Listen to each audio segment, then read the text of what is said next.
O vídeo passado sobre a história da Wicca despertou o interesse de várias pessoas em saber mais sobre a origem dessa religião. Então, eu decidi fazer uma série de 3 vídeos, aquele mais 2, aonde poderemos adentrar mais profundamente na história da arte, porque é fundamental para qualquer praticante da Wicca conhecer a sua história. Muitos são aqueles que hoje se dizem praticantes da arte e que sequer são capazes de reconhecer os nomes ou as importantes biografias daqueles que foram os artífices da nossa religião e, sobretudo, como ela cresceu e se espalhou no Brasil e no mundo. É chegada a hora de reparar esse equívoco, legando aos praticantes da arte a história oficial da bruxaria, porque se não conhecermos o nosso passado, jamais saberemos como caminhar no futuro. Conhecer as nossas origens é vital para o processo de solidificação da identidade da arte no Brasil e no mundo. Todos os praticantes da Wicca que surgiram nas décadas de 40, 50 e 60 nos presentearam com o renascimento da bruxaria, que tem estado em franco desenvolvimento desde então. As décadas de 70, 80, 90 e os anos 2000 marcaram um novo início na história da Wicca através dos esforços de muitas outras pessoas, possibilitando a construção de uma antiga nova religião para um novo tempo. Nós sabemos que, no início dos tempos, os homens provavelmente acreditavam que a divindade criadora era feminina e não masculina, como foi estabelecido posteriormente. O culto à deusa é anterior à Era de Touro, que data de 4.000 a 2.000 anos antes da Era Comum. Nesse período, os homens sobreviviam basicamente da caça e da pesca e adoravam provavelmente as forças da natureza, como a grande deusa mãe, que era provedora de todo sustento, e uma outra divindade, o deus de chifres, considerado o princípio masculino da criação, que também era reverenciado e cultuado para proporcionar caças fartas e, ao mesmo tempo, proteção. Por volta de 1900, os estudiosos e arqueólogos começaram a escrever sobre essa deusa-mãe primordial. Margaret Murray escreveu 2 livros que revelavam que os cultos da bruxaria da Europa medieval seriam, na realidade, a sobrevivência dos cultos pré-cristãos à deusa. Muitos discordavam e ainda discordam de seu trabalho, que tentava traçar uma linha ininterrupta de bruxos descendentes desde a pré-história. No entanto, os iniciados da bruxaria aceitaram a sua teoria.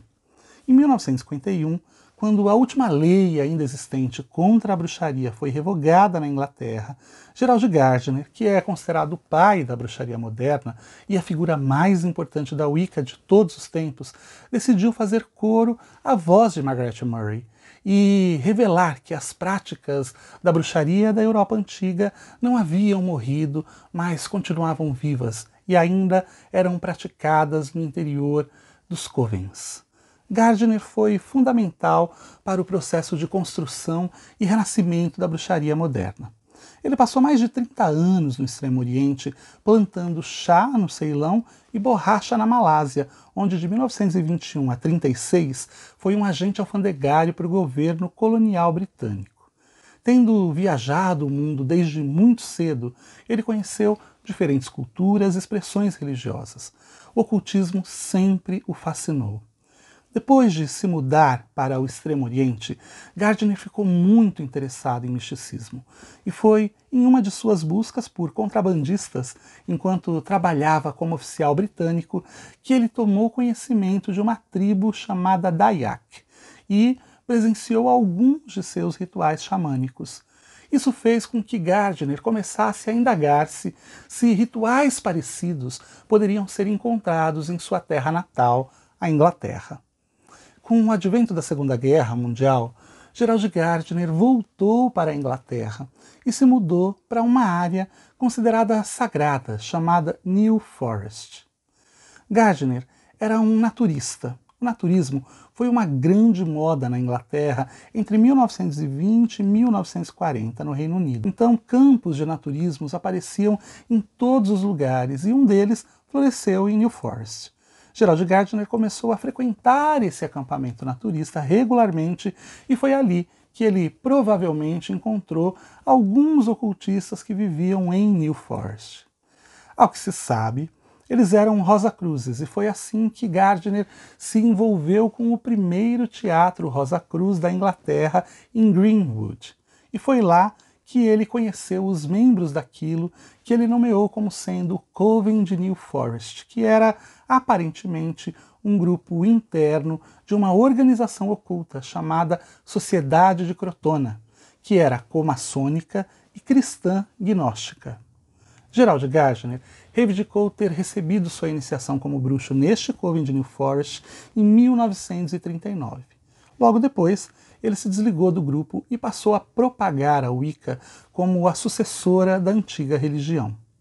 Ninguém sabe se a Sociedade de Crotona praticava realmente o que hoje chamamos de Wicca, mas Gardner acreditou que aquelas pessoas praticavam bruxaria e que eles faziam parte de um grupo sobrevivente dessa antiga religião e que eles eram os herdeiros e depositários desse antigo culto.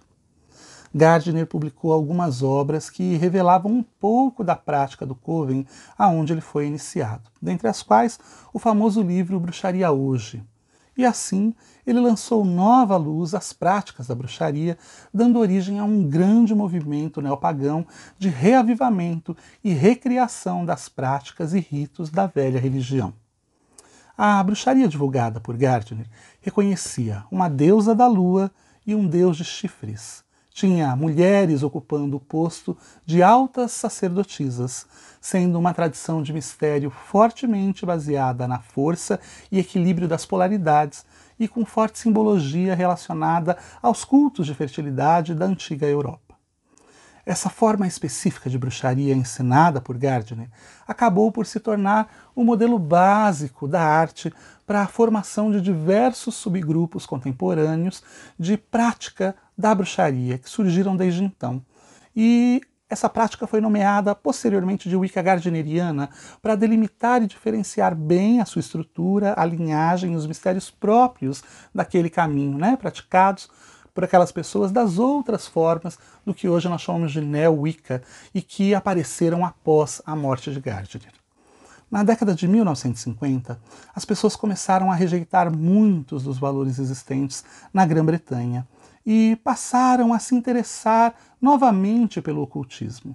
E é nesse processo que um grande número de pessoas se junta ao Coven de Gardner.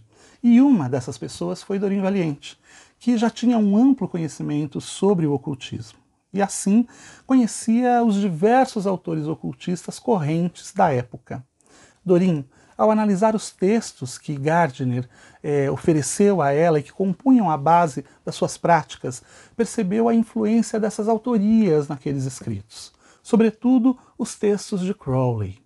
Reza a lenda que Gardner teria afirmado para Doreen que ele havia recebido os rituais fragmentados de seu antigo coven e que teria usado as ideias e textos dos autores para preencher as lacunas. Ele solicitou, então, a ajuda de Doreen, que colocou todos os textos em uma ordem lógica e adicionou seu talento poético àqueles textos, aos rituais. Posteriormente, Doreen se separou de Gardner e fundou seu próprio coven, mas a sua passagem pelo Coven de Brickwood, o coven fundado por Gardner, foi vital para conferir à Wicca grande parte dos seus textos e rituais, que incluem não somente o famoso texto chamado A Carga da Deusa, mas também o grande rito simbólico e a versão do Livro das Sombras gardneriana, que atualmente está em circulação. Gardner tem um papel vital não só para a Wicca, mas para o ocultismo de uma forma geral. Antes dele, o ocultismo estava reservado somente à alta classe.